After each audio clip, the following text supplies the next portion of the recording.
They say air travel is a great equalizer, but on a Tuesday morning at Gate 42A, that was a lie. An airline chose to publicly humiliate a black man, accusing him of fraud in front of hundreds of passengers. They tore up his ticket, called security, and treated him like a criminal. What they didn't know was that the forged document he held was a company pass he was authorized to use. And the man they were shaming wasn't just any passenger. He was their own chief legal officer. They picked a fight with the one man who knew all their secrets and wrote all their rules, and he was about to make them pay in a crisis that would rock the entire airline industry. The air in Terminal 3 of San Francisco International Airport hummed with the controlled chaos of 1,000 intersecting journeys. It was a symphony of rolling luggage, chirping gate announcements, and the low murmur of conversations in a dozen languages. For David Montgomery, it was just background noise. At 48, he had spent nearly half his life in airports just like this one. He moved through them with an unconscious grace, an economy of motion that spoke of countless flights, endless meetings, and a life lived across time zones. Dressed in a tailored navy suit that settled perfectly on his athletic frame, a crisp white shirt, and a simple, elegant silver watch, he looked less like a weary traveler and more like a man in complete command of his environment. And in a way, he was. As the executive vice president and chief legal officer of Global Air Transit, G8, one of the world's largest airlines, this was his domain. The planes, the crew, the branding, the labyrinthine rules that governed it all, he was one of the architects. He was flying to Chicago for a routine but crucial meeting to finalize the acquisition of a smaller, regional carrier, a deal he had personally shepherded for 6 months. He wasn't flying in the cushy lie-flat seats of Polaris First Class, as was his privilege. Instead, he was flying coach. It was a personal rule of his once-a-quarter fly like a regular passenger. It kept him connected to the reality of the customer experience, the very thing his legion of lawyers was tasked with defending or improving. He approached the bustling gate for Flight 128 to O'Hare. The digital screen flashed, "On time, a small blessing." The line for pre-boarding was already snaking back, a mix of families with small children and passengers who needed extra assistance. David found his place in the Group 2 queue, pulling out his phone to scan the morning's financial news. GAT's stock was up 3/4 of a point. A good omen. "Next in Group 2, please." The call came from a gate agent, a woman in her late 30s, with blonde hair pulled back in a severe ponytail, and a name tag that read Brenda. Her voice was sharp, edged with the impatience of someone who had been repeating the same phrases since 5 a.m. David stepped forward, phone in one hand, carry-on in the other. He placed the phone screen displaying his digital boarding pass under the scanner. The machine beeped, but it was the wrong kind of beep. A dull, flat tone followed by a flash of red on Brenda's monitor. She frowned, her eyes flicking from the screen to David, then back again. "Sir, there's an issue with your ticket." David's brow furrowed slightly. "An issue? I checked in this morning. Everything seemed fine." "Well, it's not fine now," she said, her tone dripping with suspicion. She tapped her keyboard with unwarranted force. "This ticket has been flagged. SSS. The quadruple S designation, secondary, security, screening, selection, was a nuisance, but not unheard of. It usually meant a more thorough bag check and a pat-down. Down at security, not a problem at the gate." "Okay," David said calmly. "I've already been through security, but if you need to see my ID again, that's no problem." Brenda ignored his offer. Her eyes narrowed as she scanned the details on her screen. It's more than that. It's the payment method. This ticket was purchased with a corporate discount code, an employee pass. That's correct, David confirmed. I'm a GAT employee. Brenda let out a short, incredulous laugh. It was a dismissive, ugly sound that made the back of David's neck prickle. Several people in the adjacent queue turned to look. "Sir, these are executive employee passes," she said, emphasizing the word, as if David couldn't possibly comprehend it. "They're for high-level staff. And this one is flagged as fraudulent." The word hung in the air, heavy and poisonous. Fraudulent. David Montgomery, a man who had argued cases before the Ninth Circuit Court of Appeals, who negotiated billion-dollar contracts, and whose signature was on the very code of conduct every GAT employee was supposed to follow, felt a slow, cold burn rise within him. He kept his voice perfectly level. "I can assure you, it's not fraudulent. My name is David Montgomery. I'm the chief legal officer for this airline. You can look me up in the company directory." Brenda's expression hardened into a mask of smug certainty. This was not the reaction of a professional encountering a problem. It was the reaction of someone who had confirmed a pre-existing bias. "A lot of people say they're somebody important when their ticket gets flagged, sir. The system says this pass was forged. My job is to trust the system." The conversation was no longer a private matter. The man behind David was shifting his feet impatiently. A woman across the way was whispering to her husband, their eyes darting towards David. The public nature of the accusation was beginning to curdle into a spectacle. "There is no forgery," David said, his voice now taking on a steely quality that his own legal team would have recognized as a final warning. "My employee number is 7740. You can verify it. The pass is authentic. I am who I say I am. There's a glitch in your system." "Or," Brenda countered, her voice rising, "you're not who you say you are. You got your hands on a pass you're not entitled to, and now you've been caught." The accusation was so outrageous, so profoundly offensive, that for a moment David was speechless. He, a black man in a world where he had to be twice as good to get half as far, was being accused of theft by an employee of his own company in the most public forum imaginable. He could feel the stares of 100 strangers on him, their minds filling with a narrative he couldn't control, a well-dressed black man trying to scam his way onto a plane. "I need you to call your supervisor," David said, his patience finally fracturing. "Right now." "Oh, I'll call him," Brenda said with relish, picking up the phone. "Bill, can you come to gate 42A? I've got a situation. A possible code 7. A code 7. Fraud." A moment later, a man named Bill Peterson bustled over. He was a portly man in his 50s, his uniform straining at the seams, a look of perpetual stress etched on his face. He didn't make eye contact with David, speaking only to Brenda. "What's the problem?" "This man," Brenda said, gesturing at David with a contemptuous flick of her wrist, "is trying to board with a forged executive pass. The system flagged it. He's claiming to be the CLO." She said the last 3 letters with air quotes, a juvenile gesture of disbelief. Bill finally turned to David, his eyes sweeping over him in a quick dismissive appraisal. "Son, I don't know what kind of game you're playing, but this is a serious issue. Using a forged GATE document is a federal offense. The use of the word son was a deliberate, calculated insult. It was meant to diminish, to infantilize. First, don't call me son," David said, his voice dangerously quiet.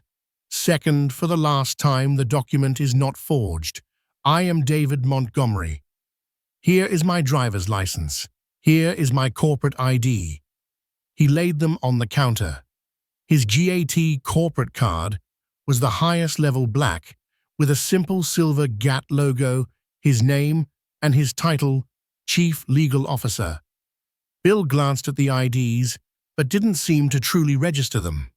He was already committed to his employee's narrative. These can be faked. The computer doesn't lie. It says, fraud. The computer is an algorithm Bill David shot back, his legal mind taking over. It operates on data inputs. If the input is wrong, the output is wrong. It's called garbage in, garbage out.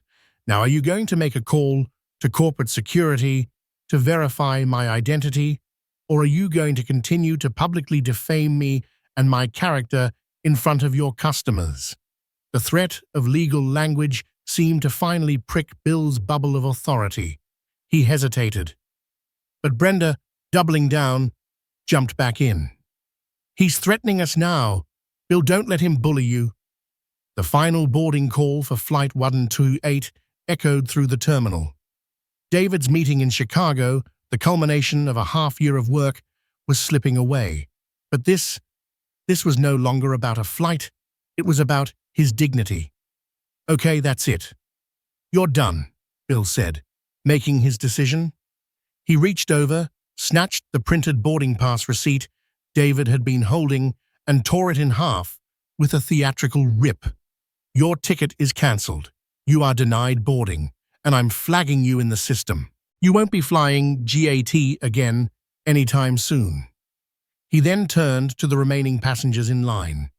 Folks, we apologize for the delay. We're dealing with a security issue. We'll resume boarding momentarily. A security issue. He had turned David into a threat. The humiliation was complete and absolute. People were openly staring now, some with pity, most with suspicion.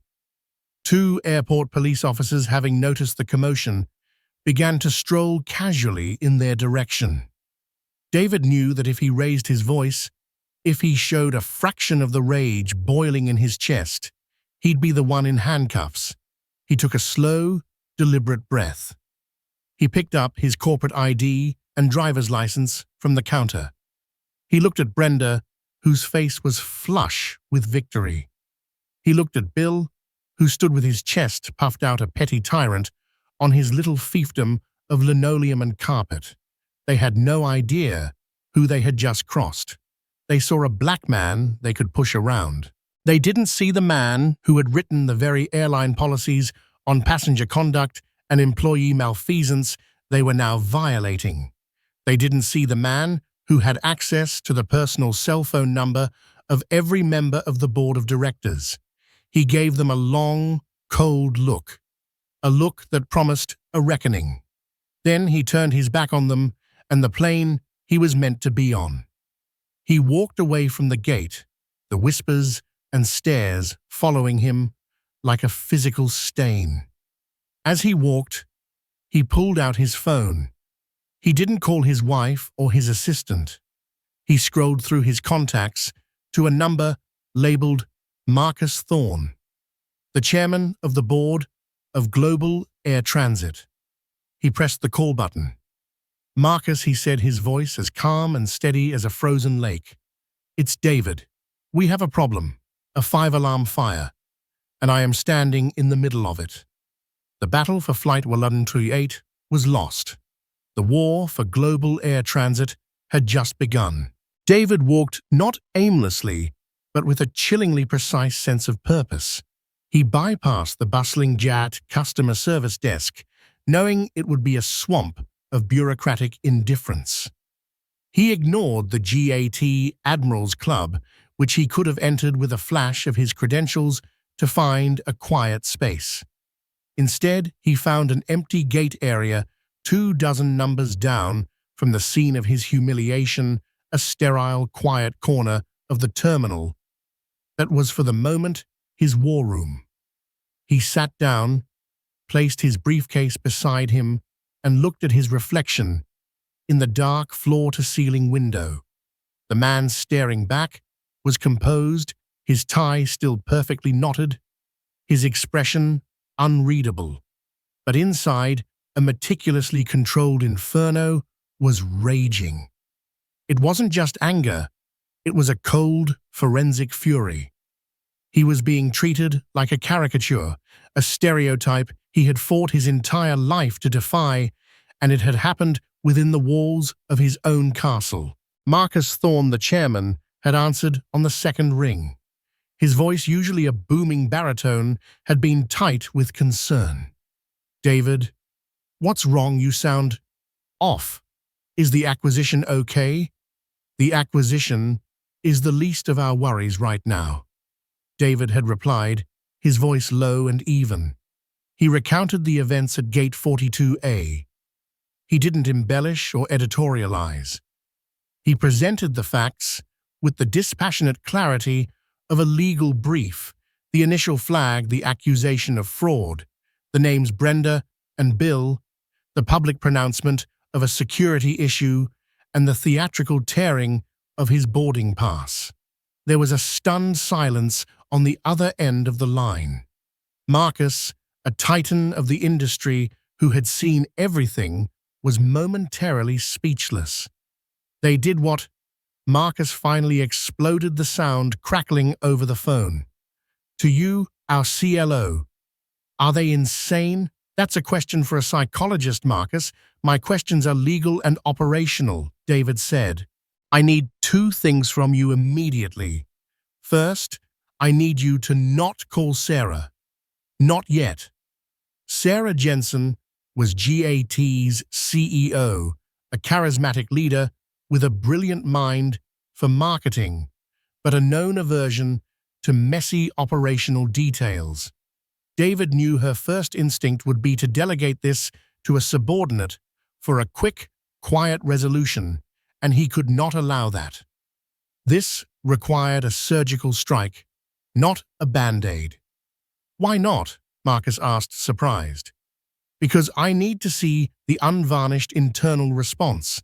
I need to see the report Bill Peterson files. I need to see the email chain that starts when they realize who I am. I need to see the system's raw data on why my pass was flagged. If you or Sarah call down the chain of command, everyone will scatter. Evidence will be sanitized. I'm going to be the patient, the doctor, and the medical examiner on this one. I need to see the pathology of this disease in its natural state." Marcus, a shrewd operator, understood immediately. "You're treating this as a hostile internal investigation. I get it. What's the second thing? I need you to authorize an external forensic IT audit of our passenger screening and ticketing software, effective immediately. And I want to choose the firm. I'll be using my discretionary budget, so it will be off the normal books until I present my findings. I suspect this is more than just bad training.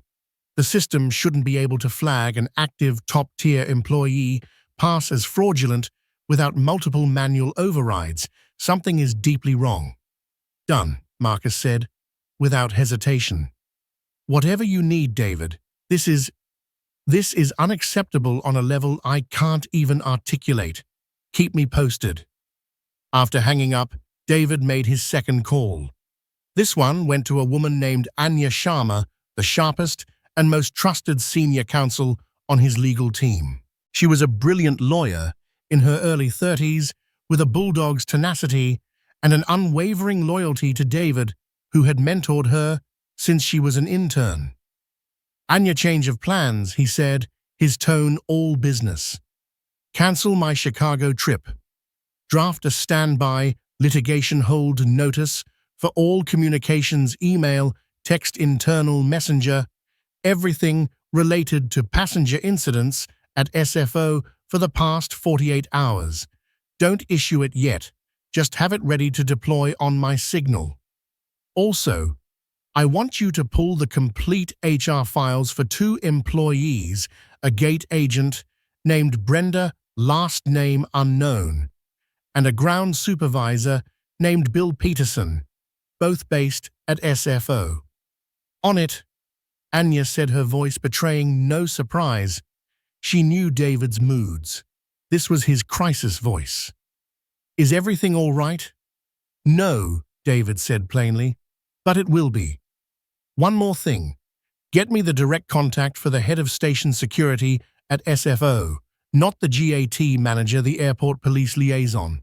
With the initial chess pieces in motion, David opened his laptop. He wasn't just a lawyer. He was a creature of evidence. He began to write. He documented every single detail, every word, every gesture. Brenda's smirk, Bill's use of the word son, the approximate number of people who witnessed the event, the exact time of each interaction. He was building the foundational document of the case Montgomery vs. the machine he helped build. An hour later, his phone buzzed. It was an email from Anya. Attached were the HR files. He opened Bill Peterson's first. 24 years with the airline, a history of mediocrity. His performance reviews were a sea of meets expectations, but a deeper dive into the manager's notes revealed a pattern. 3 separate customer complaints in the last 5 years, citing rude and aggressive behavior. 2 were from minority passengers. All 3 had been dismissed by Peterson's direct supervisor as customer misunderstandings. It was a portrait of a man who had been allowed to fester in middle management, his biases left unchecked. Then he opened Brenda's file. Brenda Miller, only 18 months with GAT. Multiple commendations for efficiency. She processed passengers faster than anyone at her station. But her file also contained a red flag David's legal eye caught immediately. She had previously worked for the TSA and had left under a cloud with a note in her file about procedural violations during passenger screenings. GAT's HR department had either missed it or ignored it in their rush to hire. She was a hammer looking for a nail. The next email was from the forensic IT firm he had selected, a boutique outfit in Palo Alto, known for its discretion and ruthlessness. They confirmed they could start work within the hour. They just needed remote access credentials. David then forwarded the files on Brenda and Bill to a private investigation firm GAT kept on retainer for sensitive corporate matters. His instructions were simple. I want a full workup. Financials, social media, known associations. I want to know who these people are, what they do, what they believe. Be discreet. He was no longer just the victim. He was the hunter. He was building a file, creating a mosaic of incompetence, bias, and systemic failure. He knew that to fix a problem this deep, he couldn't just expose the symptoms, the 2 employees at the gate. He had to uncover the disease itself. The final piece for now was the system itself. Why had it flagged his pass as CLO? He had a God-level view of the GAT internal network. He logged into the system, a complex back-end interface that was the airline's central nervous system. He navigated to the passenger manifest for Flight 1128. He found his own name, and next to it, the angry red flag. He clicked on it, expecting to see a simple SSS code or a payment verification error. But what he saw made his blood run cold. It was a manual notation, time-stamped at 2:15 a.m. the previous night. The note read, "Pass forgery alert, associated with known fraud ring. Do not allow to board. Notify authorities." This wasn't a random glitch. This wasn't a training issue. This was a deliberate, targeted attack. Someone had gone into the system in the dead of night and planted a time bomb on his name. They had accused him, the chief legal officer of the entire corporation, of being part of a criminal enterprise. The rage he had so carefully contained now threatened to break free. This was a sophisticated inside job. This was a knife in the back. And David Montgomery knew that when someone comes at you with a knife, you don't just disarm them. You come back with a cannon. The storm was no longer just gathering. It was about to make landfall. While David was methodically assembling his arsenal, the machine at Global Air Transit began to grind in its own predictable, self-protective way. At Gate 42A, Bill Peterson, still flush with the adrenaline of asserting his authority, sat down to file his mandatory incident report. He typed with 2 fingers, crafting a narrative of heroic vigilance. Subject identifying as David Montgomery presented a suspicious digital boarding pass for Flight 1128. Pass was flagged by the internal security system. See alert code 7 Alpha Red. Subject became belligerent and threatening when questioned. Claimed to be a GAT executive in an attempt to intimidate staff. Per protocol for fraudulent documents, Ref. GAT Operations Manual, Section 12, Subsection 4 boarding was denied and the ticket was voided. Subject left the scene before airport police could fully intervene. Agent B. Miller acted professionally and followed all procedures correctly. Recommend a permanent travel ban on the subject pending further investigation by corporate security. He hit send, satisfied with his work. He had framed it perfectly. They were the diligent employees. The passenger was the aggressive, potentially criminal outlier. He leaned back in his chair and told Brenda, "You did good. That's how you handle these guys. You can't let them walk all over you." Brenda nodded, a thin smile on her face. They felt like a team. They felt vindicated. The report landed in the inbox of the SFO station manager, a man named Frank Hewitt. Frank was a company lifer, just 2 years from a pension he guarded like a dragon guards its hoard. His primary directive, drilled into him by decades of corporate culture, was simple: don't let problems travel uphill. He read Bill's report and felt a surge of relief. It was clean. His people had followed the rules. A fraud attempt had been thwarted. He added a single comment: "Good work by the team. No further action required at station level," and forwarded it to the regional director and the faceless inbox of corporate security. The problem, however, was already traveling uphill and at the speed of light. At GAT's gleaming corporate headquarters in Chicago, the very city David was supposed to have flown to, the first tremors were being felt. The automated alert from Bill's report, with its keywords of fraud, belligerent, and executive claim, was flagged by an analyst in the corporate security department. The analyst, a young man named Tim, did what he was paid to do. He ran the name David Montgomery through the global employee database. Tim stared at the screen for a full minute. His screen showed the same photo from David's corporate ID, his title, his office number on the 55th floor, and his status as a direct report to the CEO. Tim's blood turned to ice water. He felt a wave of nausea. He picked up his phone and called his director, a former FBI agent named Jack Riley. "Jack," Tim stammered, "we have a DEFCON 1 situation." Within 10 minutes, the incident report was on the desk of Sarah Jensen, the CEO. Sarah was in the middle of a high-stakes teleconference with a consortium of Japanese investors. Her assistant, a ruthlessly efficient woman named Chloe, slipped a tablet in front of her with the report highlighted and a sticky note that read, "Urgent, read now." Sarah muted her microphone, her brow furrowed in annoyance at the interruption.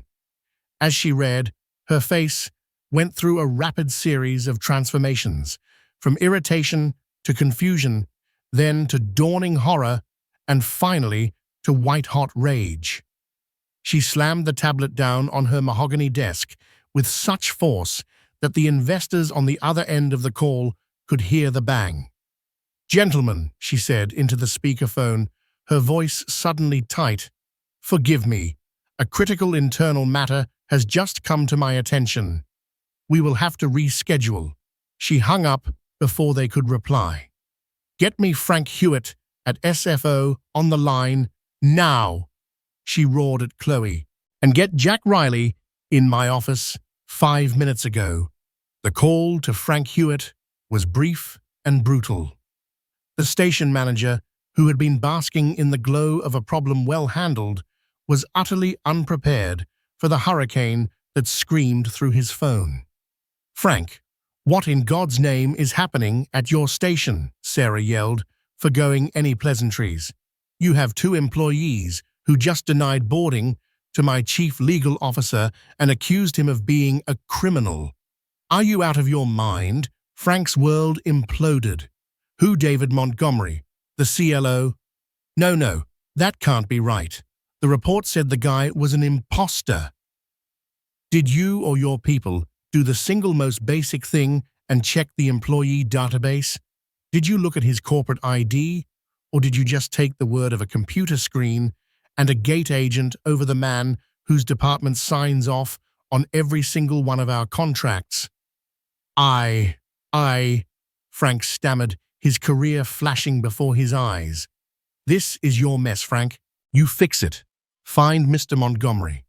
Apologize to him. Offer him a private jet, a goddamn golden chariot. I don't care. Just fix it. And you tell your 2-star employees, Bill Peterson and Brenda Miller, not to leave the airport. I want them interviewed by Riley's team yesterday.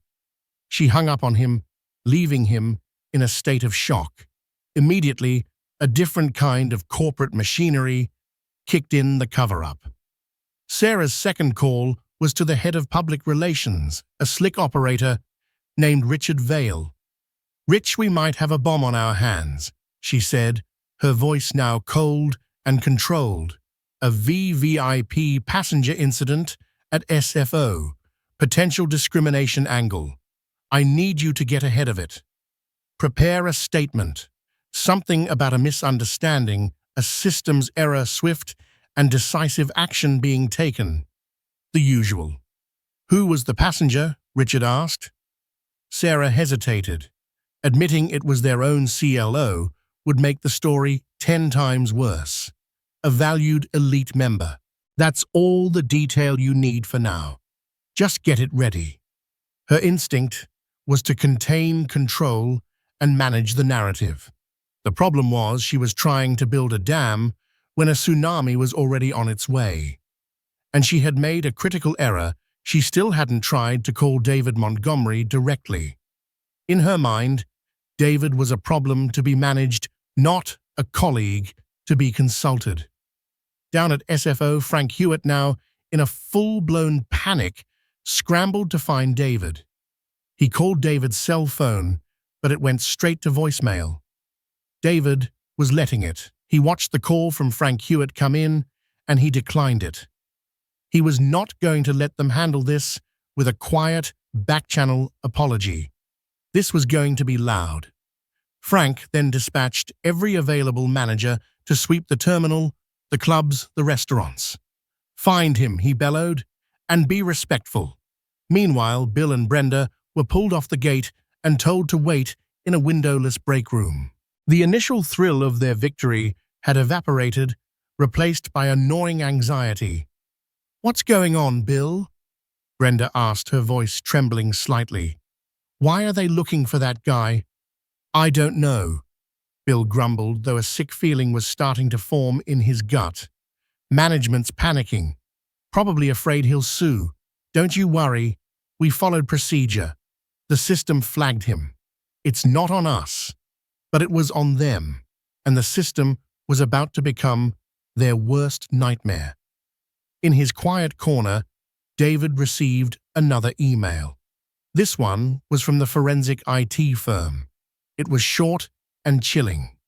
Mr. Montgomery, we have secured access. Initial findings are highly irregular. The fraud flag on your passenger profile was not generated by our automated security protocols. It was manually inserted with Level 3 administrative credentials. The IP address from which the entry was made does not trace back to any GAT corporate network. It originates from an external masked IP address. This was a sophisticated, deliberate breach. We are digging deeper. Stand by. David leaned his head back and closed his eyes. The picture was becoming terrifyingly clear. Brenda and Bill were not the cause. They were the weapon. They were the ignorant, biased delivery system for a poison dart that had been aimed directly at him. Someone had not only wanted to stop him from getting to Chicago, but they had wanted to publicly humiliate and professionally discredit him in the process. This wasn't just about race or bad service. This was corporate warfare. He thought about the acquisition deal in Chicago. It was a good deal for GAT, but not for everyone. The regional carrier they were buying had a notoriously anti-union CEO, and David had insisted that GAT honor the existing union contracts of the acquired pilots, a move that had angered some powerful players on the other side of the table who wanted to use the acquisition to break the union. His phone buzzed again. It was a text from Anya. Got something on Brenda Miller's social media. Private, but a source got me in.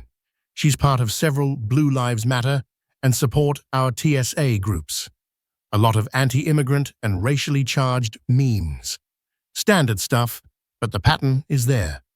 More interestingly, I ran a check on Bill Peterson's financials. He's clean, except for one thing. His son's college tuition for the next semester was just paid off in full 3 days ago. A single anonymous wire transfer for $50,000. David's eyes snapped open. $50,000. That wasn't a coincidence. That was payment. The cover-up at GAT was focused on containing a customer service blunder.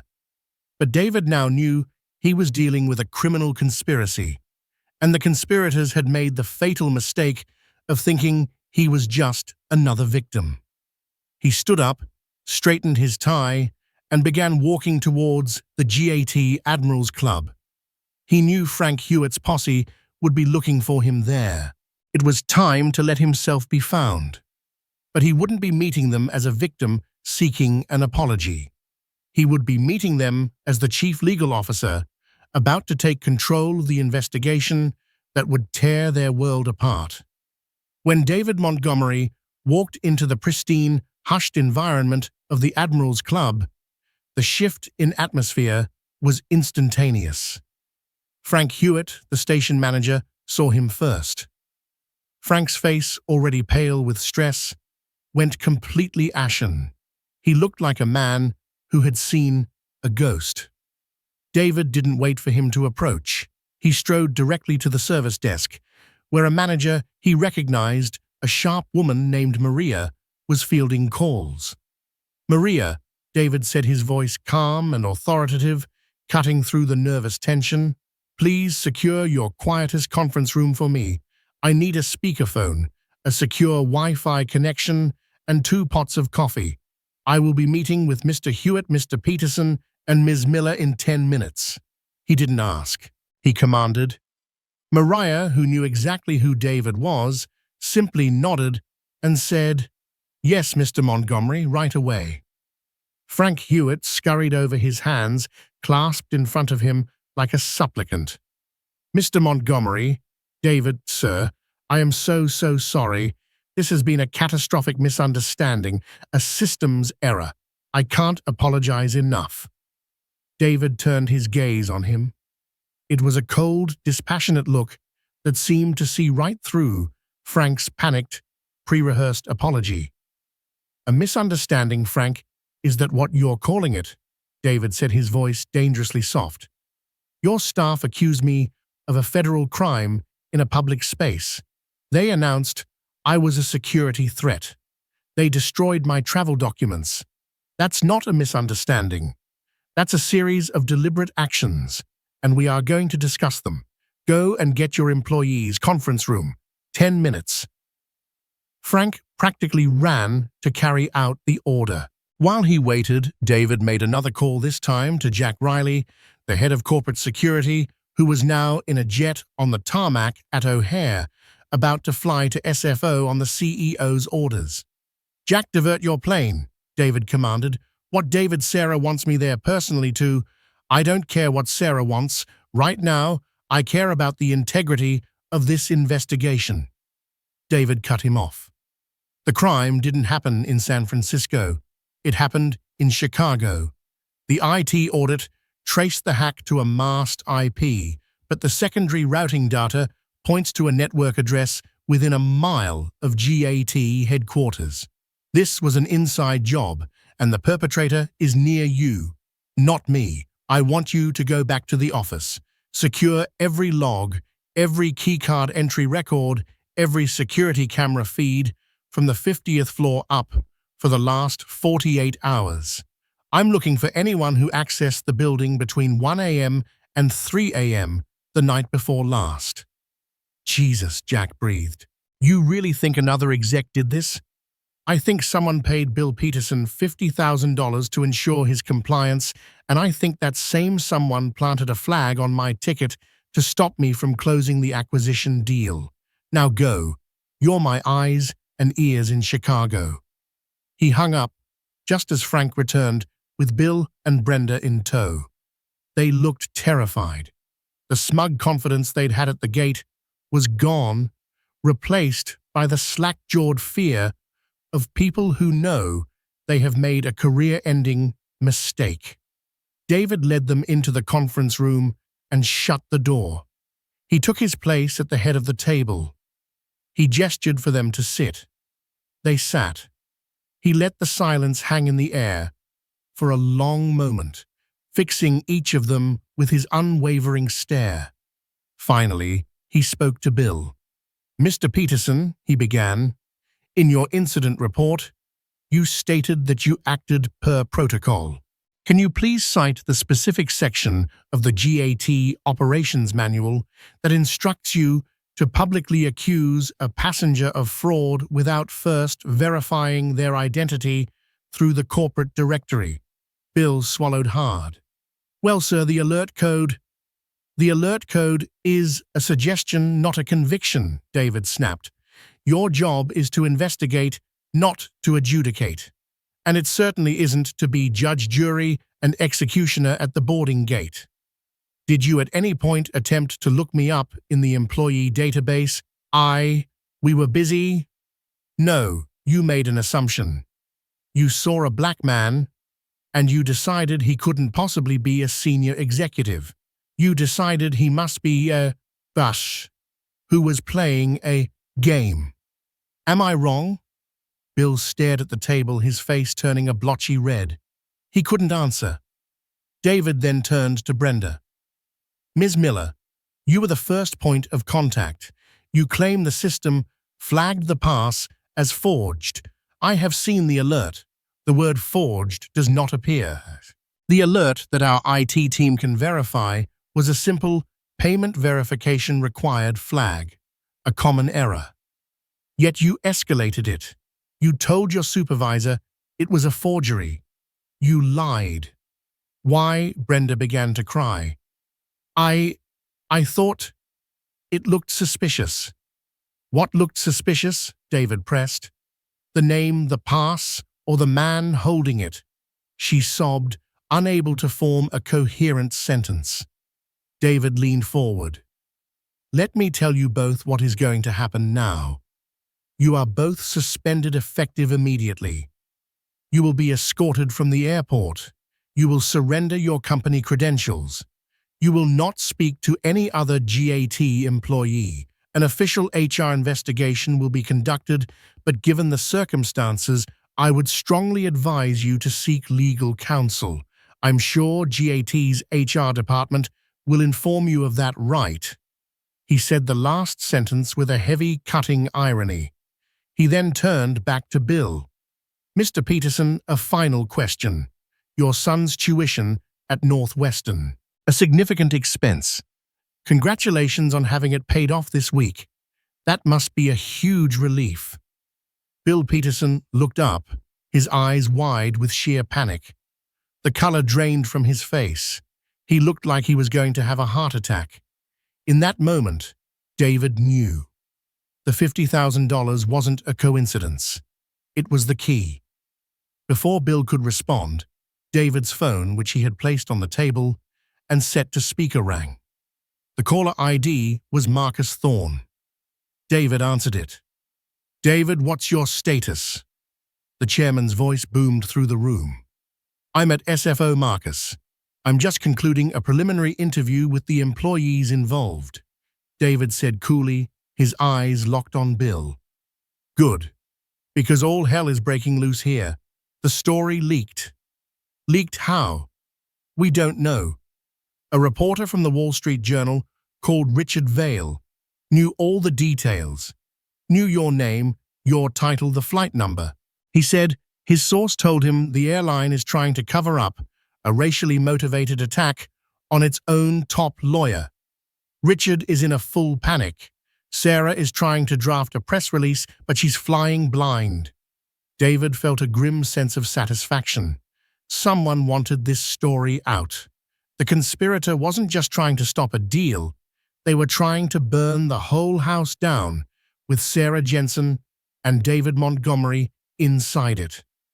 "Marcus," David said, his voice ringing with authority, "tell Sarah not to release anything, not a single word. I will be handling the official statement. I'm taking control of the crisis response. She's the CEO, David. She's not going to just—" "Marcus, with all due respect to Sarah, she is now a material witness in a criminal conspiracy that was orchestrated within her own executive suite.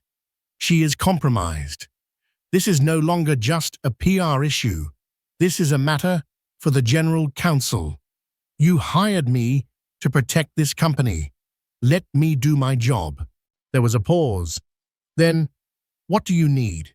"I'm boarding the company jet in 1 hour. I'll be in Chicago by late afternoon. Have Jack Riley meet me at the hangar and clear my schedule for a 7 p.m. emergency board meeting. I will be presenting my initial findings." As he spoke, he watched the utter collapse of Bill Peterson, who was now staring into the abyss of his own ruin. The karma was arriving, and it was moving at the speed of a Gulfstream GC 650. The public shaming had been swift. The corporate reckoning would be brutal and absolute.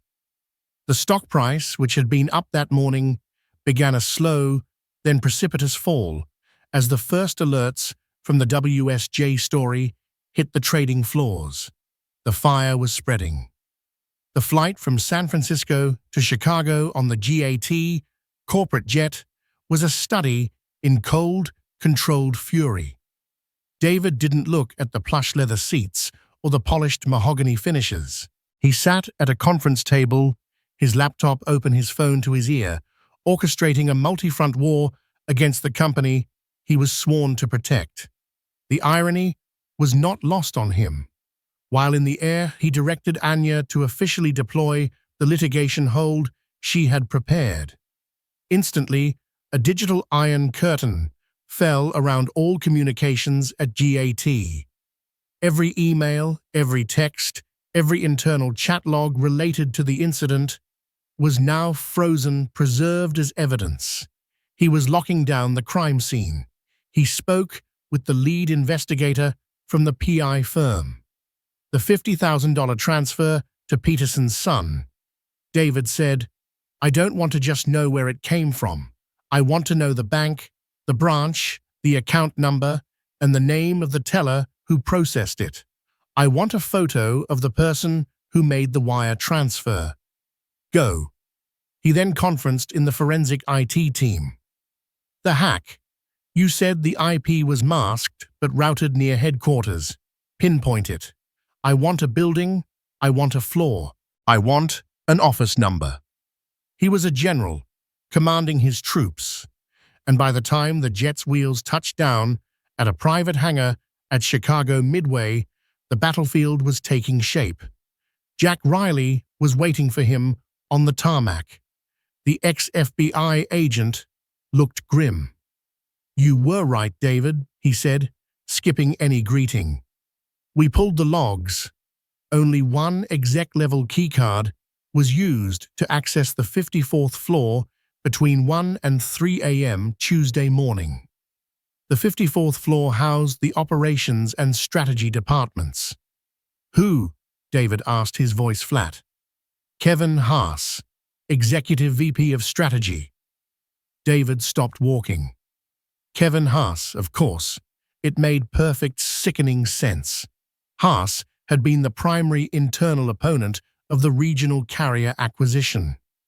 He had argued for months that Gaiety should acquire a different non-union airline, a move that would have been personally lucrative for him due to his undisclosed stock options in that company. David had discovered those options during due diligence and forced Haas to recuse himself from the final vote, humiliating him in front of the board and effectively killing his preferred deal. Haas had the motive, he had the access, and he had the arrogance. Haas also has a cousin who's a branch manager at a Chase Bank in the suburbs, Jack added, anticipating David's next question. "The same branch where the wire transfer to Peterson's son was initiated." "It's him," David said. It wasn't a question. "He planted the flag on my ticket to stop me from getting to the signing. He used racial bias as a weapon, counting on employees like Brenda and Bill to be the unwitting triggerman. And when I didn't just disappear, he leaked the story to the press to create chaos and tank the acquisition, hoping the board would blame Sarah and me for the fallout. It was a scorched earth strategy born of pure narcissistic rage, and it was about to blow up in his face." David and Jack went straight to GAT headquarters. They bypassed the main entrance, taking a private elevator to the 55th floor. The atmosphere in the executive suite was funereal. The WSJ story was live, and it was devastating. GAT's stock was in free fall, having shed nearly 15% of its value in a single afternoon, a paper loss of over $2 billion. Sarah Jensen intercepted David as he stepped out of the elevator. Her face was a mask of fury and desperation. "David, where have you been? My board is calling for my head. Our stock is collapsing. You need to get out in front of this. You need to do a press conference with me. Tell them it was a mistake, that we're all on the same team." David looked at the CEO he had served for 6 years. He saw a leader who even now saw him not as a wronged colleague, but as a tool to be used to solve her problem. "There will be no joint press conference, Sarah," David said, his voice devoid of any warmth. "And we are not all on the same team. There is a traitor on this floor, and your handling of this crisis has made you a liability." "A liability?" she gasped aghast. "I'm the CEO, and you failed. You failed to lead. You failed to protect your employees. You failed to see this for what it was, a criminal act, not a PR problem. You tried to sweep it under the rug, and in doing so, you became complicit in the cover-up. The board will be meeting at 7 p.m. I suggest you prepare your resignation." He walked past her, leaving her standing stunned in the hallway. He went to his office where Anya had been coordinating the legal response. He spent the next 2 hours preparing his presentation for the board. It was a masterpiece of legal and forensic evidence. It included the IT report, tracing the hack to Haas's office, the financial records of the bribe, the HR files of the employees' video stills of Haas entering the bank, and a timeline that connected every dot with chilling precision. At 7 p.m., the Board of Global Air Transit convened in their emergency session. It was a tense, grim-faced group. David Montgomery entered and took his place at the table. Sarah Jensen sat at the opposite end, looking pale and defeated. Kevin Haas was there, his expression a careful, neutral mask, but a tick in his eye betrayed his nervousness. Marcus Thorne, the chairman, began, "David, the floor is yours." For the next hour, David laid out the entire conspiracy. He spoke without notes, his voice clear and steady. He presented the facts, the evidence, the motives. He showed them how Kevin Haas had exploited the airline's systemic weaknesses and latent biases to execute a personal vendetta that had now threatened to destroy the company. When he finished, there was a dead silence in the room. The board members stared at Kevin Haas, whose face had turned the color of ash. "Kevin," Marcus said, his voice a low growl, "do you have anything to say?" Haas opened his mouth, but no words came out. He was finished. "Security," Marcus commanded. "Escort Mr. Haas from the building. His access is terminated. Jack Riley will cooperate fully with the federal authorities, who I expect Mr. Montgomery will be contacting shortly." 2 security guards entered and placed a hand on Haas's shoulders. The disgraced executive stood up a broken man and was led from the room. Then Marcus turned his gaze to Sarah Jensen. "Sarah," he said, his voice filled with a weary disappointment, "your attempts to control the narrative, rather than address the fundamental injustice, have cost our shareholders billions of dollars today. More importantly, you have broken our trust. The board has lost confidence in your leadership. We will be accepting your resignation effective immediately." Sarah Jensen, the powerful CEO, simply nodded, her eyes welling with tears. Her reign was over. The hard karma had not just hit. It had leveled the entire executive suite. The 2 gate agents who had acted out of prejudice and ignorance had lost their jobs. The executive who had acted out of greed and malice was facing federal prison.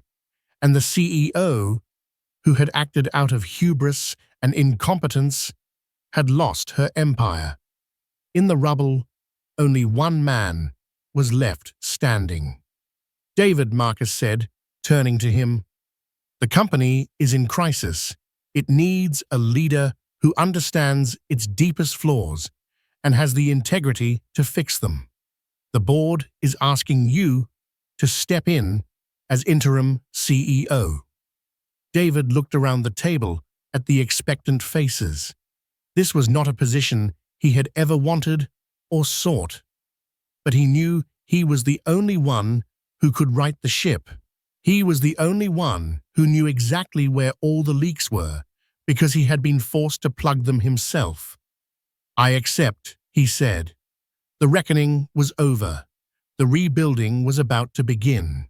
In the end, this wasn't just a story about one man's horrific day at the airport. It's a story about what happens when systemic bias and corporate arrogance collide with unwavering integrity. David Montgomery was publicly shamed, but he refused to be a victim. He used the power they tried to deny him to expose the rot within his own company and force a change that no one thought possible. His story is a powerful reminder that the fight against injustice isn't just fought in the streets. It's also fought in the boardrooms, in the courtrooms, and in the quiet, determined hearts of individuals who refuse to be silenced. If this story moved you, please hit that like button, share it with someone who needs to hear it, and subscribe to our channel for more true-life dramas where karma isn't just a concept, it's a consequence.